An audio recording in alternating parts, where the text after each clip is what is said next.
From this to this. Hi everyone! Another day, another DIY na naman ng Mami Moyengs. And so, to answer the most question, nasan ba nakalagay yung mga damitan namin dahil wala nga po kami damitan sa loob ng mga rooms. Dahil sobrang liit nga lang po ng bahay, nakalagay po lahat ng damitan namin sa entrance po sa mga room ng mga bata. Ito lang po kasi yung nag-iisa naming kwarto bago pa po ako nagpa-extension at humiwalay ng room. Originally, in-loft style lang po talaga siya at kami yung nasa ilalim at yung mga bata po yung nasa itaas. Dahil naglalakihan na nga po sila, ipinaghiwalay na natin sila ng higaan. Ito yung area na hindi ko masyadong pinapakita dahil nga hindi siya natapos gawin at the same time ay naging tambakan din siya ng mga gamit. And so, ibalik lang natin yung computer setup sa side na to but with a twist na lakihan na rin natin siya at magdagdag na rin tayo ng mga cabinet. Dahil hindi kasi talaga ako pa ng mga Durabox na damitan at sa dami ng damit natin at ng mga bata hindi talaga kakasya. Kaya sa bumili ko ng isang Durabox ay pinambili ko na lang ng 2 pirasong plyboard para mas ma-customize natin yung style at mag-fit sa paglalagyan. At the same time ay mas malaki pa yung magiging damitan natin kumpara sa mga nabibili sa online. At dahil magpapasok na rin naman, ibalik na rin natin yung computer setup ni Yuna at baka masiraan tayo at mastakan tayo ng gamit. Advantage talaga kapag kami mga sarili tayong power tools na panggawa madidiskartehan pa natin na mapakinabangan pa yung mga gamit na patapon na. So far, sa 2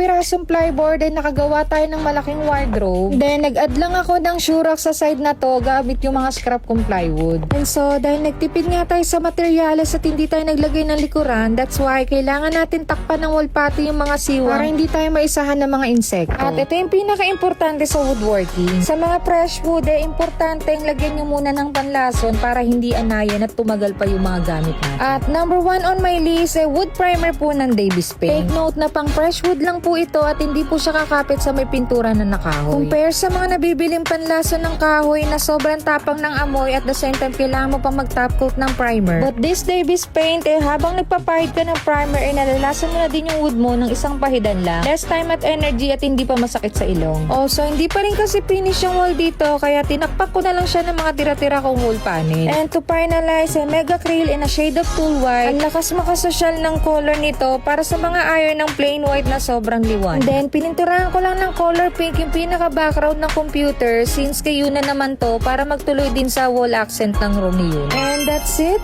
Hindi pa man siya tapos dahil kailangan pa rin natin siyang pintuan. Iniisip ko pa rin kasi kung sliding na space saver pero hindi mo mapaglalagyan yung pintuan. Or the usual door na pwede mo pang magamit at pagsabitan pa yung mga pintuan. And so far, nagkasugat-sugat man yung kamay natin but I feel proud dahil sa kamay na to nagkaroon tayo ng komportableng tirahan. Nagkaroon ako ng mga bagay na hindi man kasing bongga ng tulad ng sa iba, kontento naman ako as long as napapakinabangan ko at the same time nakatipid pa ako. So, itong computer side kasi na to, ilalagyan talaga to ng mga stocks na mga anak ko na gamit sa school. At ito naman pong upuan na may storage, 2 years ago ko na po na DIY to at so far okay pa naman po siya. So, ang mga damitan po namin nandito po talaga sa room ng mga bata. Pagpasok ng pintuan, yung stairs po damitan po ni Kuya. At ito pong daanan na papunta po sa room ni Kuya malaking wardrobe po yan at sa amin pong 3 nila yun. That's why kinailangan natin ulit bumuo ng malaki pang cabinet para mapaghiwalay na rin natin yung mga damitan natin at damitan ng mga bata.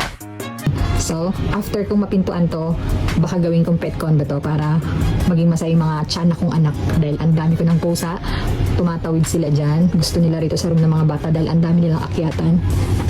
So, gawa na lang din natin sila ng laruan para hindi na sila nakikialon sa mga kwarto ng mga anak ko. So, yun lang. That's all for today's video. Thank you for watching. Bye!